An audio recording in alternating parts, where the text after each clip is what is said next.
Hello friends, எல்லாருக்கும் வணக்கம். இந்த வீடியோவில் நம்ம எதை பற்றி பார்க்க போகிறோம் அப்படின்னா, குரூப் 4க்கான சேஃப் ஜோன் ரேங்க் பற்றி தான் பார்க்க போகிறோம். அதாவது எவ்வளோ ரேங்க் நீங்கள் இருந்தது அப்படின்னா நீங்கள் சேஃப் ஜோனில் இருக்கீங்க அப்படின்றது அர்த்தம். அதற்கப்புறமா எவ்வளோ ரேங்க்குள்ளே இருக்கிறவங்கள சர்டிஃபிகேட் வெரிஃபிகேஷன்ஸ்க்கு கூப்பிடுவாங்க.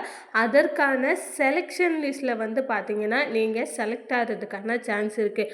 போன வீடியோலேயே பார்த்தீங்கன்னா விடோவுக்கு எவ்வளோ ரேங்க் இருக்கும், பிடபிள்யூடி, எக்ஸ் சர்வீஸ்மேன் இவங்களுக்கெல்லாம் எவ்வளோ ரேங்க் இருக்கணும் அப்படின்னு சொல்லி நீங்கள் ஆல்ரெடி கேட்டிருந்தீங்க. அவங்களுக்குமே பார்த்தீங்க அப்படின்னா இந்த வீடியோவில் நான் உங்களுக்கு சொல்ல போகிறேன். ஸோ நீங்கள் எவ்வளோ மார்க் இருந்தீங்க அப்படின்னாலே நீங்கள் நெக்ஸ்ட் லெவலுக்கு செலக்ட் ஆகி போவீங்க அப்படின்றத கம்யூனிட்டி வைஸ் நம்ம டீட்டெயில்ஸாக பார்க்கலாம்.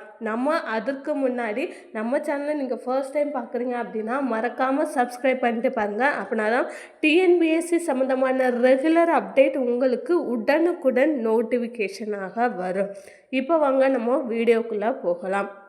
நம்ம ரெகுலராக டிஎன்பிஎஸ்சி அப்டேட் பார்த்துட்டே வரோம். நிறைய பேர் அவங்களோட மார்க்கு அவங்களோட ரேங்க் லிஸ்ட்டில் அனுப்பி நாங்கள் சேஃப் ஜோனில் இருக்கோமா, நாங்கள் சர்டிஃபிகேட் வெரிஃபிகேஷன்ஸ்க்கு செலக்ட் ஆகுமா அப்படின்ற மாதிரி நிறைய பேர் கேட்டுகிட்டே இருக்கிறீங்க. ஸோ அவங்களுக்காக தான் இந்த வீடியோ போட்டிருக்கேன். நம்ம எவ்வளோ மார்க்குள்ளே இருந்தோம் அப்படின்றதுனால நம்ம சேஃபாக இருக்கோம், நம்ம ஓகே நம்ம நெக்ஸ்ட் லெவல் போகலாம், கவுன்சிலிங்ஸ் போகலாம் அப்படின்றத தான் டீட்டெயில்ஸாக கம்யூனிட்டி வைஸ் நம்ம பார்க்க போகிறோம். அதற்கு முன்னாடி பார்த்தீங்க அப்படின்னா பிடபிள்யூடி கேண்டிடேட், எக்ஸ் சர்வீஸ்மென்ஸ் இவங்களுமே நிறைய பேர் கேட்டிருந்தீங்க. அவங்களுக்குமே சொல்ல போகிறேன். ஃபஸ்ட்டு பார்த்தீங்க அப்படின்னா நமக்கு பிஏஓக்கும் ஜூனியர் அசிஸ்டண்ட்டுக்கும் எவ்வளோ வேகன்சிஸ் இருக்குது, எவ்வளோ ரேங்க்குள்ளே கம்யூனல் ரேங்க் எவ்வளோ இருந்தது அப்படின்னா நீங்கள் நெக்ஸ்ட் லெவல் செலக்ட் ஆகலாம் அப்படின்றத பார்க்கலாம். ஃபஸ்ட்டு ஜென்ரல் பார்த்தீங்கன்னா போத் மென் அண்ட் உமனுக்கு 719 வேகன்சிஸ் இருக்குது. கிட்டத்தட்ட 1200 ரேங்க் கம்யூனல் ரேங்க் வரை இருந்தால் கூட நீங்கள் செலக்ட் ஆகலாம், சிவிக்கு போகலாம். அதுக்கப்புறமா பிசி முஸ்லீம் இவங்களுக்கு பார்த்தீங்க அப்படின்னா 82 வேகன்சிஸ் இருக்குது. 82 வேகன்சிஸில் 90 ரேங்க் வரை நீங்கள் இருந்தீங்க அப்படின்னா தாராளமாக போகலாம்.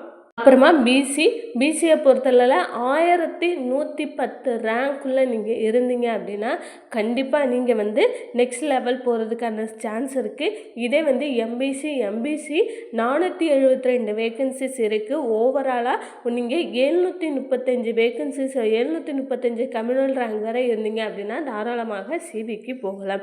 எஸ்சியை பொறுத்தளவில் 348 + 104 வேகன்சிஸ் இருக்குது.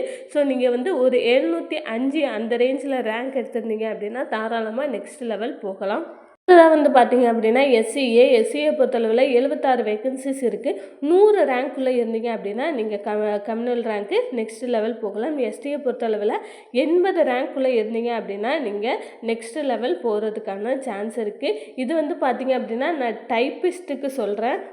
டைப்பிஸ்ட்டை பொறுத்தளவில் நீங்கள் ஜென்ரல் உங்களுக்கு 432 வேகன்சிஸ் இருக்குது. 600 ரேங்க்குள்ளே இருந்தீங்க அப்படின்னா சிவிக்கு செலக்ட் ஆகிறதுக்கான சான்ஸ் இருக்குது.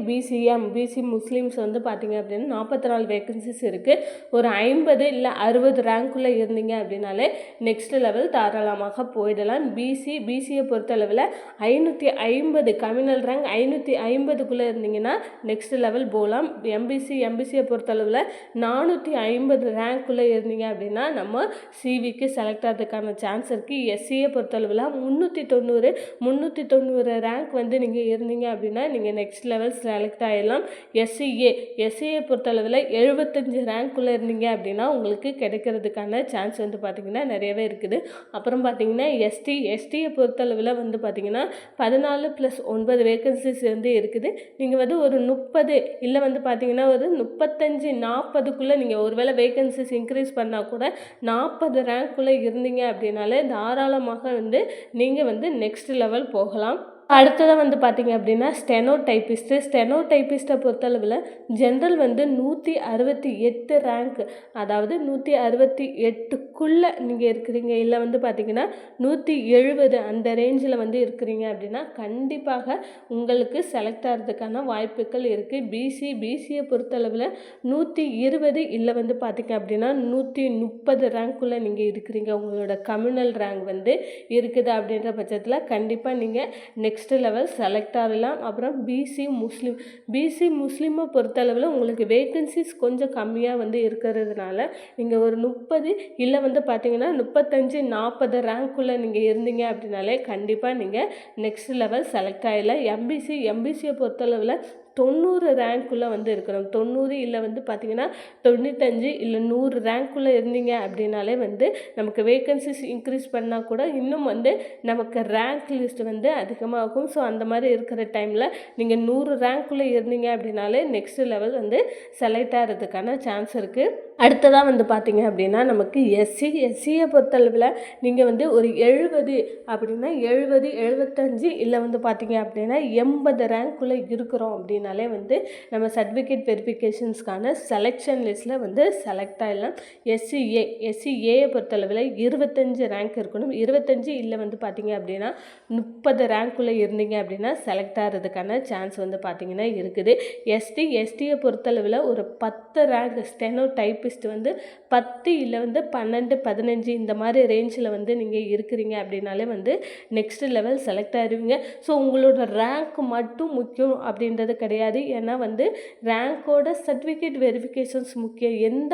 எந்த ஸ்டேஜ்லையுமே வந்து பார்த்திங்கன்னா சர்டிஃபிகேட் வெரிஃபிகேஷன்ஸில் ரிஜெக்ட் ஆகிற அளவுக்கு வந்து எதுவும் பண்ணிடாதீங்க.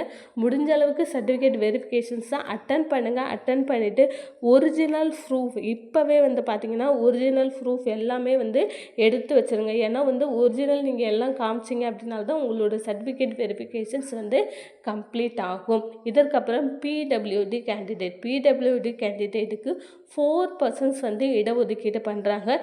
நீங்கள் வந்து அப் டு 190க்குள்ளே வந்து ரேங்க் லிஸ்ட் உங்களோட கம்யூனல் ரேங்க் லிஸ்ட் வந்து இருக்குது அப்படின்னா கண்டிப்பாக வந்து நீங்கள் வந்து செலக்ட் ஆகிடுவீங்க. இதே விடோ கேட்டகரி 140க்குள்ளே நீங்கள் இருக்கிறீங்க அப்படிங்கிற பட்சத்தில் கண்டிப்பாக வந்து நீங்கள் செலக்ட் ஆகிறதுக்கான சான்ஸ் இருக்குது உங்களுடைய கம்யூனல் ரேங்க்.